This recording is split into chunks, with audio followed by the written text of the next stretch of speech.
to the Birth Boot Camp podcast. I'm Holly Hopley, the CEO. I'm Cheryl Ameling, the certification coordinator. I'm Liana Wolf, the administrator. Sorry. I'm Megan Busk, the head of marketing. And we have something really exciting this summer. We're going to be doing a summer of just birth stories.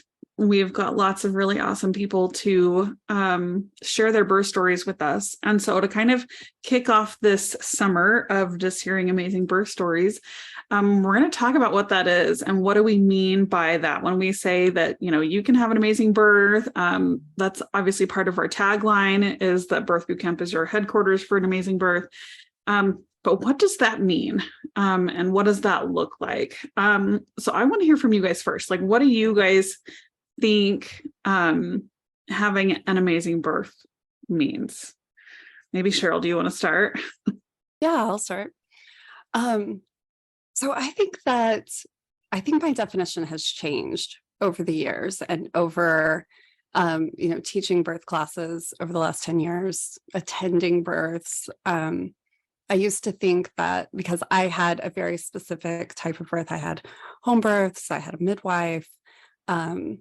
I kind of thought that that was the formula for an amazing birth. You know, you do this, you do this, you do this, just like I did, and you get an amazing birth. And I've realized over the years that there are so many different kinds of people and so many different ideas and beliefs and desires and dreams, and it can look different than what mine looked like. So mine was an amazing birth. I have six. I had six incredible home births, and I would say that those were amazing for me, but that doesn't mean that that is what everybody wants to do, and so it can look different for anybody. So I think an amazing birth is deciding what you want and researching why do I want that, and choosing the birth team and the care provider that is going to help give you the type of birth that you're wanting. So whether it's a home birth or a hospital birth or a medicated birth or an unmedicated birth or whatever that looks like. So really like dreaming big and then getting the different components to be able to put that together. That's my answer. I like it. I like that. What about you, Liana? Well, I was going to say, Cheryl, you kind of covered a lot, and I agree with everything. I just want to add that it also means being prepared for changes. And, no matter what you're looking for, whether that is medicated or unmedicated home in the hospital, but being able to roll with that and having the team in place that supports you with those changes and variables that often happen in birth, and still being able to say, even though I had X happen, if I had to have an emergency C-section, it was still amazing because I was prepared and I wasn't terrified. And I think that plays a really important role as well into having an amazing experience. Mm-hmm. Yeah, I completely agree. Yep. All right, Megan, it's your turn. What do you think?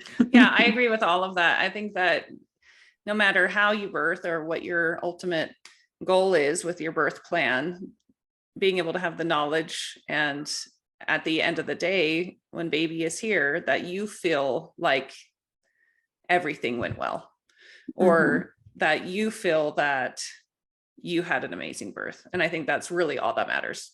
Everything else, however it happened, however you birthed that baby, just making sure that you feel good about it at the end of the day.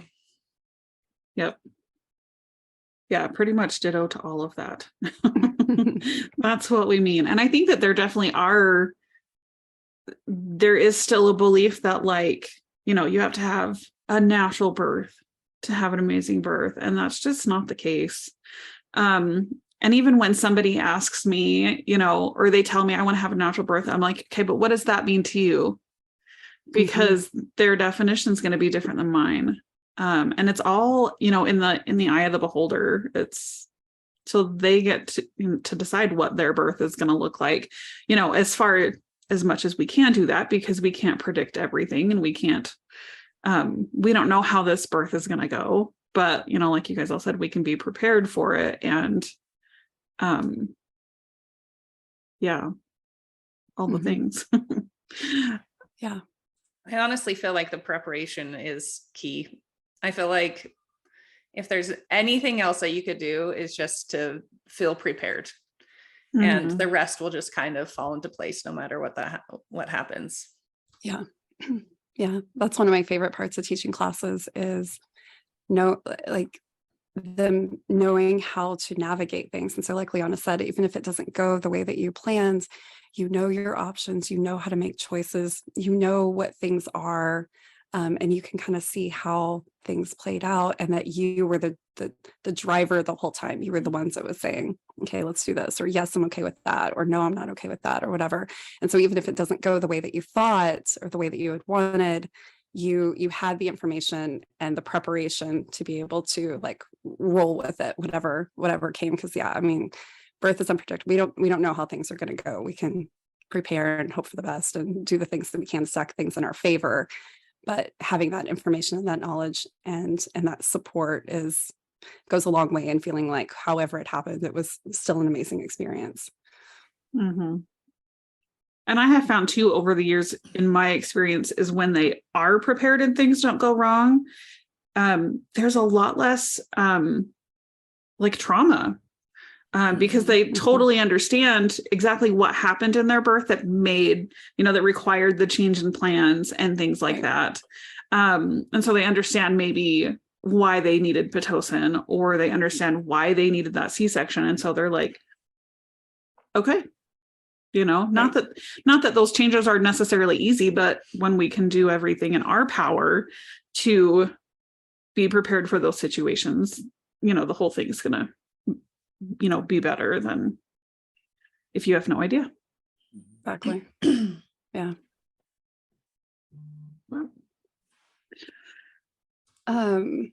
What was amazing about y'all's births? Like, what do you have? Like, I know we all have multiple children. So was there like one birth that was, stands out, or one that was like, different than the one before that made it more amazing? Or like, what are kind of some of y'all's experiences with that definition of what an amazing birth is?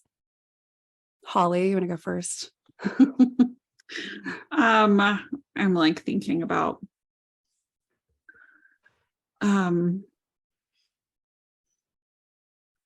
let's see.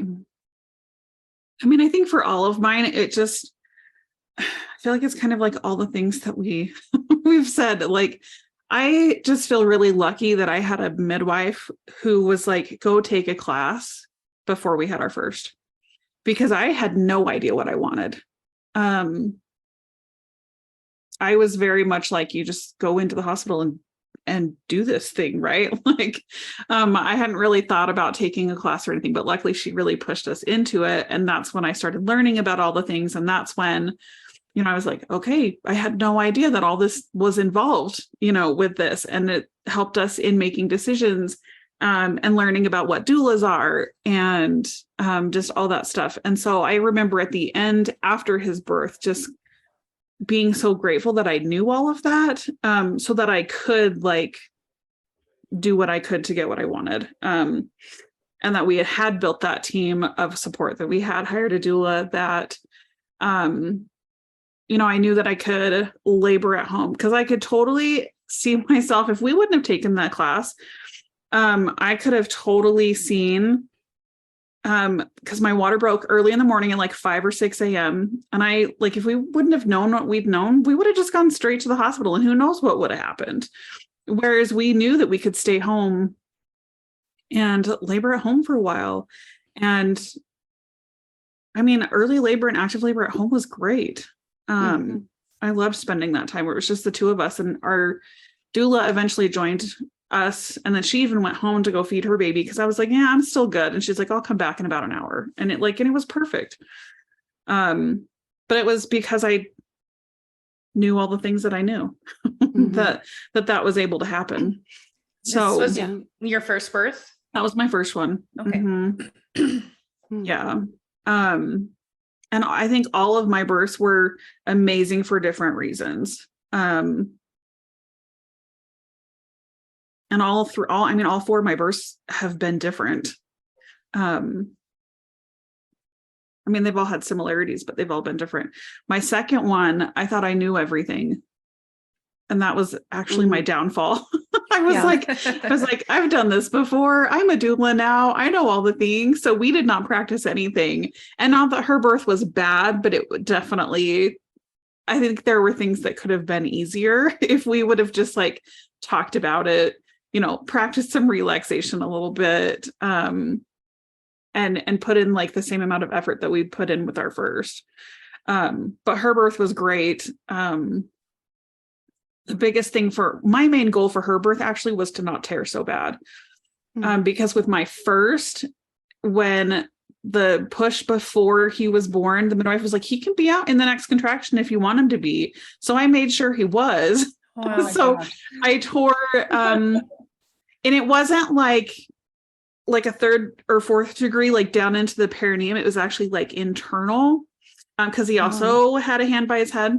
And so they had to like call the OB in to help with the stitches and stuff. But so with my second one, I was like, all I care about is that I don't tear as badly. And the midwife was great at it. She coached me through it. I still tore, but it was very minor. It wasn't what I had dealt with my first. So like in that sense, looking back on that now, I was like, I got exactly what I wanted. So yeah.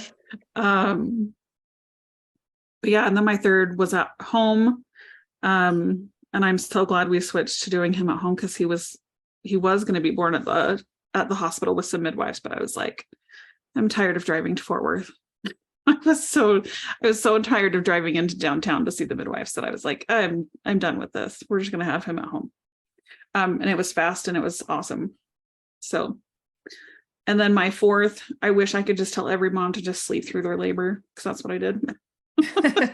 Just sleep and be in denial, and then arrive at the hospital and be 9 centimeters and push a baby out. Oh my God. Man, That's how you do it. So that's how you do it. Easy peasy. Nothing to it. You just ignore it. You just stay in complete denial that you're in labor. Funny. So you had your third at home, and then your fourth in a hospital. Yeah, something in me just said go to the hospital. Yeah. And and we wanted another home birth. We were like, that's what we all wanted. But everything in me and in my husband was like, nope, go to the hospital. Go to the hospital. So that's what we did. So we have lots of really good midwife groups here, and there are many hospitals here that are really good with unmedicated births. And on my birth plan, I was like, this is my fourth unmedicated birth. I've been a doula and childbirth educator for 10 years. My husband's a prenatal and pediatric chiropractor. And they're like, oh, all right. They know what they're doing. We'll just leave you to it. Yeah, they pretty much were like, just leave us alone. Let us do our thing. Yeah. So that's so funny. All right. What about you, Megan? I feel like my first birth, similar to Holly, because I don't think you can ever be over prepared, but I was really prepared. I read so many books. I took a class. I had a knowledge of what I was kind of going to be expecting.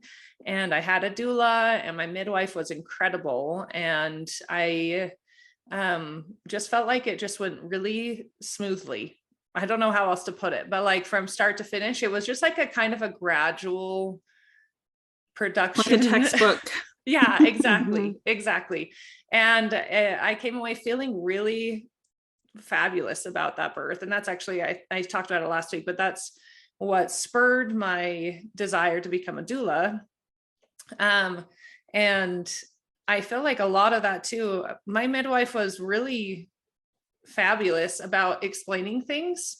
And I feel like that's so huge when you're choosing a care provider, is finding somebody who's willing to talk you through the process and not just be on like autopilot and just doing the things, and I don't feel like I got that same kind of treatment, I guess you can say, with my other births.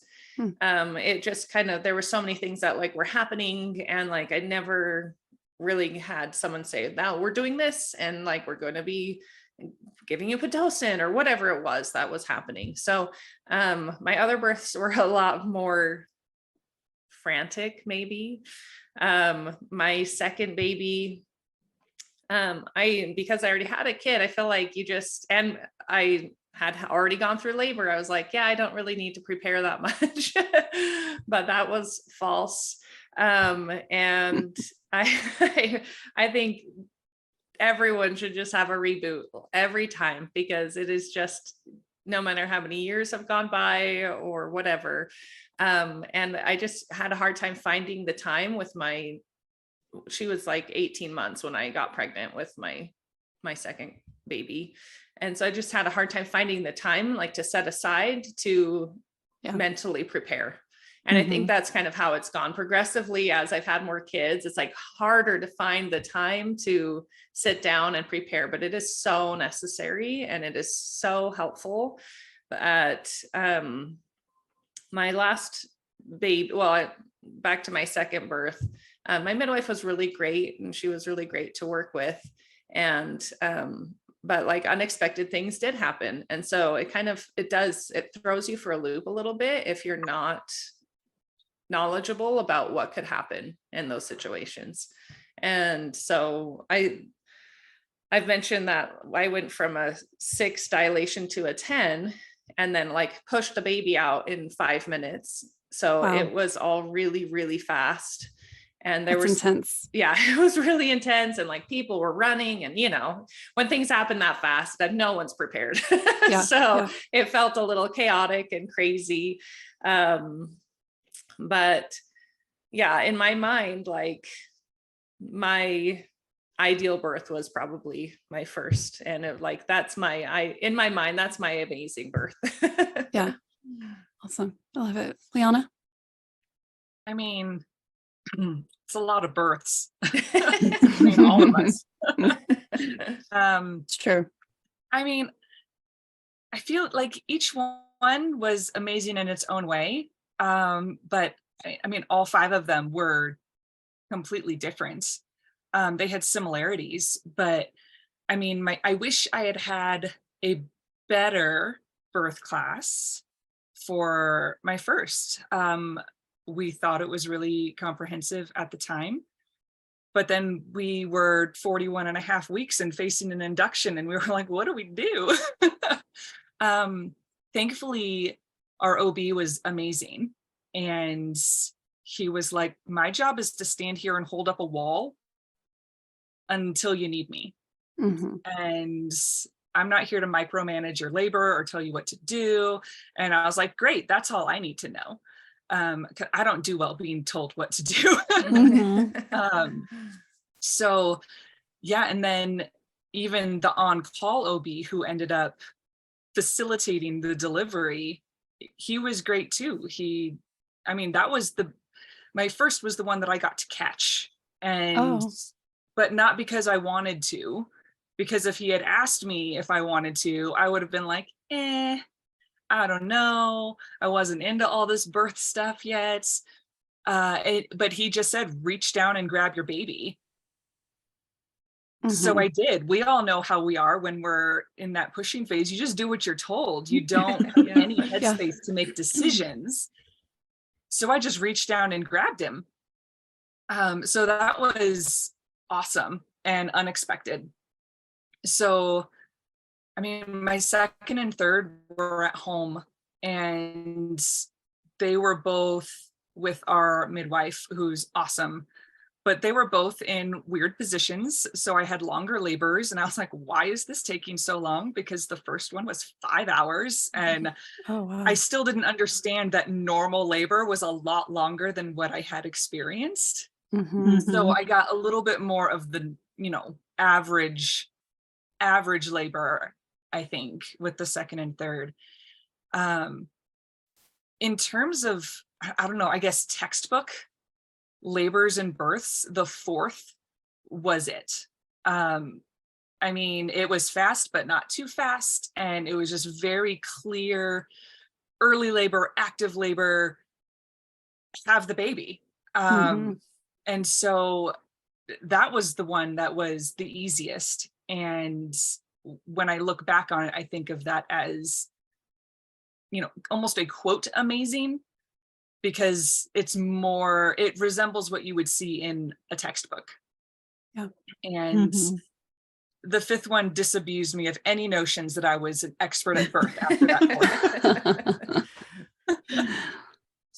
She said, nope, I'm going to give you a run for your money. And, she, a shoulder dystocia and just an induction because I had preeclampsia. It was not fun. And so I thought I was doing just fine after that fourth one. And then I was, even after being a doula and a childbirth educator for so many years, nope, it doesn't make you an expert necessarily. It just, Yep.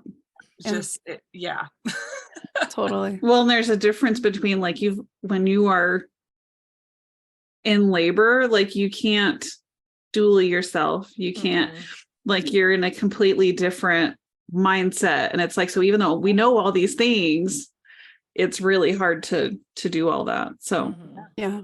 And that fifth one, it was in 21. And so hospitals were still on kind of COVID rules. And so I was a surrogate for the fourth and fifth. And I was like, well, I'm not doing this without my husband. And I don't think it's right to do this without the parents. So I already had 3 people in there with me, which was breaking their 2 support person rule. So they were like, we want to tell you can have a doula, but but we can't because you're already breaking the rule. Please don't walk around the halls with your entourage of people there to support you. So, but thankfully it was a light day on the floor. And so our nurse was with us almost 90% of the time. Oh, that's nice. That's great. Filling a whole bunch of roles that I would fill as a doula. And our midwife, she was like, I've got another patient, but she's on a low and slow induction for a VBAC. And so she had plenty of time to just hang out.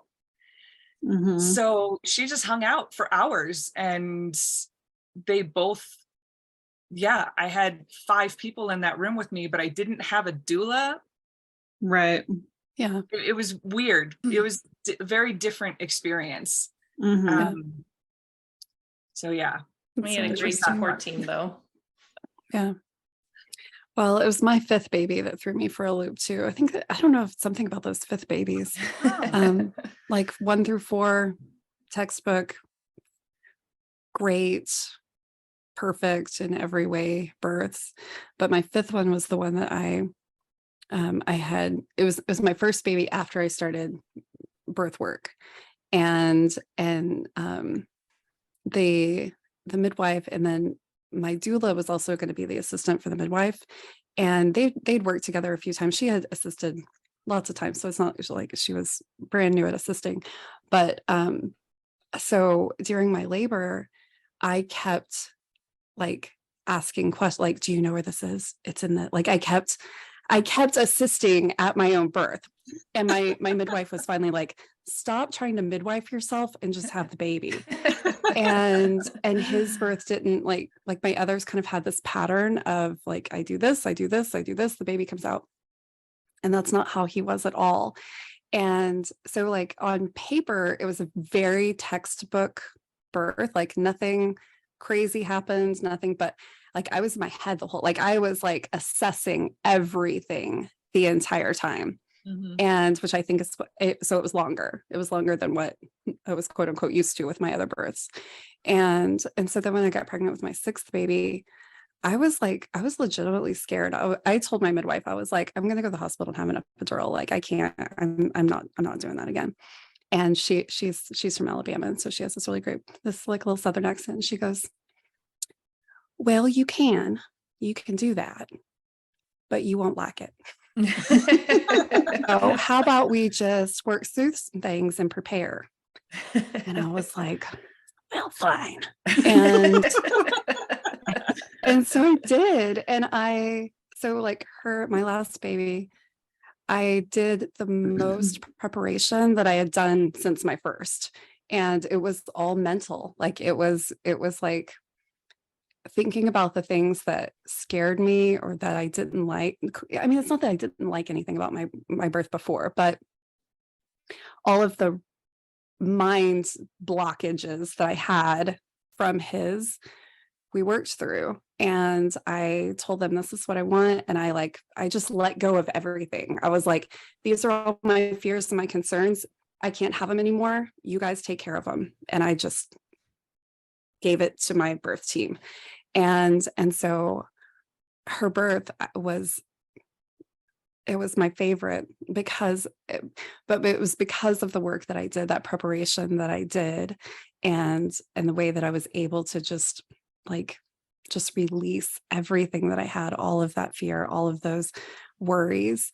And it was, so all of, like you guys said, all of my births were amazing. They were all great, but like hers in particular is very, very, very special to me. And it's just because of that work that I did to prepare for it. Like, I don't know, there's just something about it that made it extra special in a way, I guess. I don't know. So that's mine. I love hearing you talk about that birth. So It's pretty dreamy. Yep. Okay. So let's get into like how somebody can kind of define what they want their amazing birth to look like, what that's going to look like for them. So like, what do you guys think is super important? I mean, obviously we've talked about preparation, but let's be a little bit more specific. What type of preparation, what's going to be helpful? Yeah. What do you guys think? I mean, I think the education, I mean, like Liana said, just that, like making sure that the class that you take, the ways that you prepare, like it matters. So like picking a good birth class, something that is comprehensive, something that lets you know all of your options, that doesn't leave you at 41 weeks facing an induction going, what do I do? I think that like to me, that's number one. It's just the education. Yeah. And then taking that education and going home and practicing with your partner. That is the next step, I would say. That's what I was about to say is like, and I tell my students this, I'm like, I can like word vomit on you all day long. I'm like, I can tell you all the things, but if you don't take that information home that you learn and do something about it and practice all the things we're talking about, it's not going to be helpful. And so it's having those conversations, talking together about, the things you're learning, talking with your care provider. So it's all about doing the homework and putting in that work. Yeah. And doing something with that. So I think it's so beautiful too, like watching in class, the couples, like it's really intimate. It's really like relationship building, and kind of watching them dream together about how they both envision this birth going, and the little whispers and little conversations, and they come back next week and we were talking about this, and and it's like, I don't know, it's just it's a beautiful process in a very beautiful process. I love it. It's one of my favorite things, just the relationship aspect of class and preparing. Because it really does. I think it takes things to like a new level that you didn't know you could have. Absolutely. And it spurs those conversations like, well, what are we going to do about this? Or what do we want to do this? Because it's not just the woman who is birthing the child, you're both involved in this process. I mean, it's huge for the partner as well. And I'm always sure to tell my students, especially, that when you go home and you go and practice these, make sure you practice the ones that you don't like, because a lot of times when you're in labor, the ones that you like are the ones you didn't like when you weren't in labor, and vice versa. Like That's true. I loved the heating pad while I was pregnant with that first one. when we did the labor positions in class. But then when I was in labor, I was like, get that off me. I hate it. I want ice. I am hot. Like, and so I'm always make sure you practice all of them. And, you know, we do in birth boot camp, we do our relaxations. And I am not one where I hate meditation. It's really hard for me to get to quiet my brain. And so when I teach my students, I'm like, even if you think you're not good at it, and even if you can't focus through it, practice them at least once. But if you find something else that helps you relax, do that. I have a student right now who's like, I don't like any of these relaxation things. You know, is it wrong if I just put on like an audiobook of something of like Harry Potter? She loves Harry Potter. And I'm like, not at all. If it helps you distract your brain and relax your body, do it. Like there's no wrong way to find relaxation. Right. If beautiful imagery is not your thing, then find something that works. And so I always really push my students to make sure that they're doing things, do the things you don't like. And if you find something that I didn't teach you that works, use it. 100% use it. I think what's really so beautiful. Go ahead. Sorry. I think when we start telling them and encouraging them to try lots of different things, and I tell them too, I'm like, try the positions in like various settings and using like different things in your house, like, and really like exploring all of these ideas that we're talking about, because then they do start kind of thinking outside the box a little bit about like, okay, what else do I have at home, or what else do I usually do on an everyday basis that can help me in labor? And so it kind of like opens up this whole, like, it just opens up the possibilities for them so much more than if we just say, you have to do these XYZ positions and these are the only ones that are good. Like there's so much useful stuff out there. Like the list is endless. Yeah. Well, and that's what I love about Birth Boot Camp is that like we do explore these ideas and we do give a whole, I mean, we talk about like the toolbox, you know, if we gave you one tool, you know, if Liana, if your only thing was a heating pad to get you through labor and that didn't work, you're up a creek, you know? And so we have like this giant toolbox that we talk about so many different things because some are going to work, some aren't, some are going to resonate, some aren't. And if you, like, I always tell partners, like, you're going to have this long list of things. And so if this doesn't work, you can move on to the next one. And if that doesn't work anymore, then you go back up to this one and you have this long list of options and things to try. And, you know, and then that brings a partner back into it, into the preparing and into the practicing and all of that. So it's, you guys, this is my favorite thing to talk about. I'll let somebody else talk.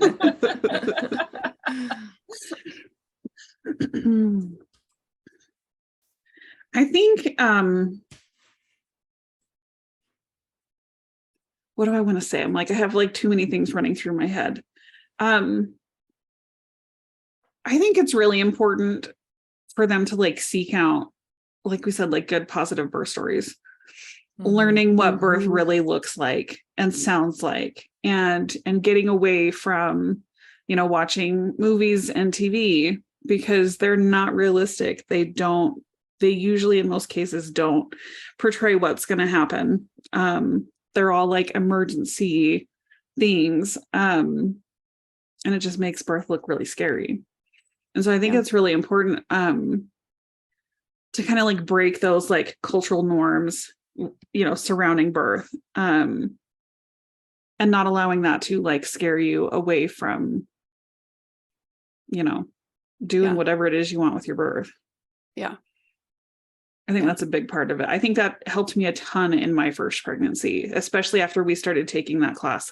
Like, and I was like, oh, okay. Like, so birth doesn't have to be this thing. It's not rushed to the hospital. It's not that there's a medical emergency. Something's wrong with me. Like, no, this is a normal physiological process and your body has lots of things in place to do it just fine on its own. Yeah. I like that you said that because it's not a medical situation, you know, birth is natural. And like, yes, there's times where we need medical intervention, but like, you're not sick. And that is what I think is a big difference between the mindset of a lot of the people in the world today. They just kind of don't see the difference between the two. Yeah. Well, because we're treated like we're sick. Yeah. You know, you go to a hospital, you put on a gown, you get hooked up to things. I mean, like, those are things that happen to sick people. And that's how we, you know, how are we supposed to think anything else if we're not treated differently than that? Yeah. Yeah. That's a good way to put it. So I love that about, like seeking out the good birth stories and talking to people who've had good birth stories. I mean, all we hear are the negative things when you're in the grocery store and somebody's going to tell you their bad birth story. And, you know, why can't somebody just come up and say, hey, I hope you have I had an amazing birth and I hope you do too. You know, like, we don't ever hear that. Yeah. We should make a t-shirt with that. New quote from Cheryl. Yeah. And I always remind students talking about how you have all of these options available to you. I always tell them, you know, we have our midwife, our doctor, our nurses, they're all there for a reason. But as long as you're doing well and baby's doing well, there's no reason why you can't change things. You know,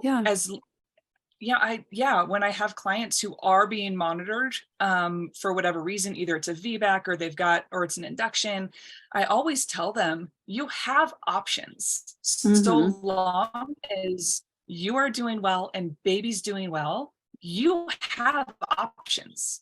You just have to either train well, which usually if you're with me, I'm telling you all of these things. So hopefully, you know, your partner will have them in his back pocket to pull those out during labor. But just to remember that in labor requires that training, because you're not going to remember unless you've practiced it. And we talk about our brain acronym, and I wish we could just get away from pregnancy being something that needs to be fixed. Yeah. I think to kind of go along with that too, of helping them realize that like they are the one in charge, and we're not like people, like they shouldn't just be doing things to you without your consent, without discussing them with you first. And I think I think in our entire medical system, it is that way, very much so, of I'm just the patient, you're the doctor, you know way more than I do, so I'm just going to do what you say. And so I think that's why I think it's so important that we talk about these things in classes and prepare for like, how do we ask questions? How do we get more information? You know, maybe when something is happening in your labor that maybe you didn't expect, or, you know, and speaking up about the care that you want. I've had clients hire me as a doula before, but they're like, because I'm really shy and I'm quiet and I kind of need somebody to help me do that. And I'm like, I'm happy to help you do that. But I'm like, but when they have that knowledge and understanding and they start gaining confidence in themselves, because then they really take charge and start asking all the questions and things like that. So I think that that's really important too. I think that's in life in general, not just in birth. Instead of kind of taking a backseat and letting them tell you what you need to do, like being more proactive in your care throughout your entire pregnancy even. Yeah, absolutely. I didn't know that like a standard procedure after having a baby is that they push Pitocin for hemorrhaging purposes and things like that, which is fine. But I didn't know that. And I'd had 3 babies. So I didn't know that until after I had started like studying and becoming a birth worker. And because no one ever said anything. And that is just kind of shocking to me, because I don't know. I always want people to be like, hey, we're doing this now. We're doing this now. And I think one huge phrase, like for women who are expecting to like get into their mind, is like, can you explain that to me? Can you explain this to me? I like that. That's good. If they're just asking throughout the process, I think it clues into their medical provider, like, oh, I actually need to like tell them what is going on with their bodies. Yeah. I like that a lot. Yeah. I had a student who we were talking about the internal fetal monitor. She was in my class, like with her second baby, and we were talking about it. And she goes, my baby had that. And she's like realizing like what that actually meant. And somebody said, well, when did you realize like what that was and what happened? And she goes, right now Wow. in class. And so, it was just this moment of like, I had no idea what was really happening, and, and how scary that was, you know, like thinking like you didn't know what the Pitocin meant, or that Mhm. happened. And so like they just didn't explain it to her. And so in class, she realized what happened to her baby. And, so yeah, like just asking questions. And I think it also like kind of what Holly was talking about, like it goes back to your care provider, like learning, does this care provider specialize in the type of birth that I want? Are they going to give me, does my birthplace, like looking at all of that information, and not just assuming like, oh, it'll probably be okay. Like, well, let's see if we can get that birth team that's going to really support what you're wanting. So important. Yep. Yeah. I mean, I think we say it all the time, but like it all goes back to like preparing. Yeah. Like Yeah. so much of it Back to the does. beginning. Yeah, because you don't know what you don't know. So. Yep. Yeah. I've seen a lot of people lately like, oh, you can get all the information you need off of TikTok and YouTube and all that kind of stuff. And yes, you can get a lot of information off of YouTube and TikTok and things like that. But at the same time, you don't know what you don't know. And so you might not know that, like, you just in your head are like, I don't want an induction. So we're just going to avoid an induction. And so you don't look up anything about induction on YouTube or TikTok. And then maybe you develop preeclampsia and you need to be induced. And now you're like, oh, no, I don't know anything. And so that's why it's still really helpful to take a class, because like it's going to have all of that information in there that you're not going to think to look at on YouTube. Right. You don't know where the holes are in your education. Yeah. I always say what good is Dr. Google if you don't know what questions to ask? Yeah. Oh, that's That's really because you don't know. And when I teach, especially the comprehensive class, it's usually by class 5 or 6 that the partners especially are like, it's just like they get a whoa moment where all of a sudden they're like, oh, this is why we're taking this class, because you want to give us 100% of the information that we could possibly ever need in the hopes that we only need to use 10% of it. Right. Yeah. And that 90% of it is unnecessary, but we still have it. And it's always that comprehensive that they just suddenly realize all of the different variables that happen in labor. Yep. Even in a physiologic normal labor, variables happen all the time. But if you don't know what they are, they can still be scary. Yep.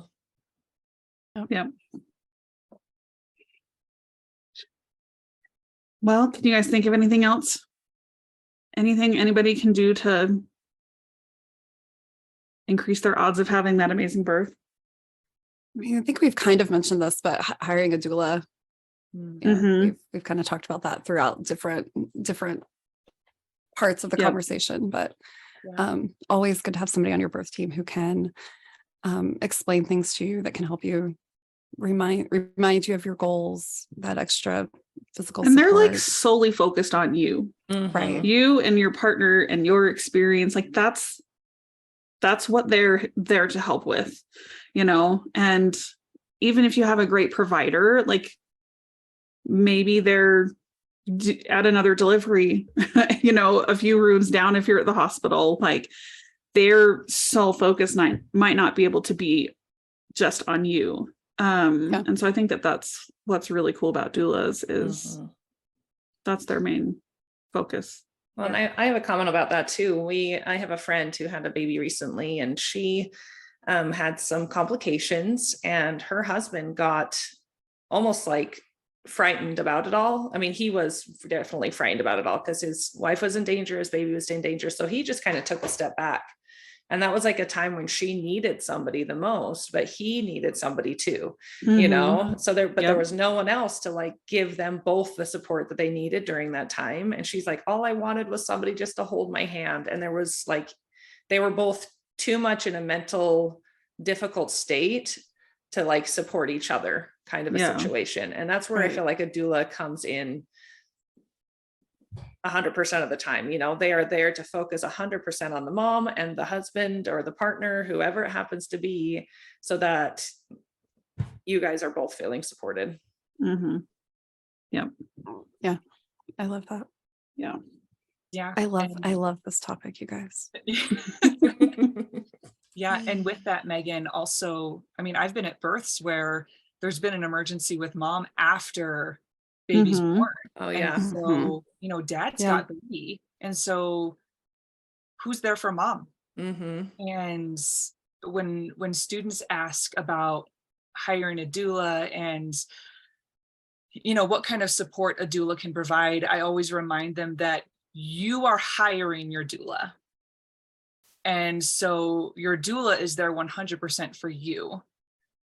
The nurses and doctors are on shift, and you potentially are not going to be the only one laboring on that floor. And they just can't give you that one-on-one attention and focus. And if something does go sideways at the end, they're busy worrying about your physical health.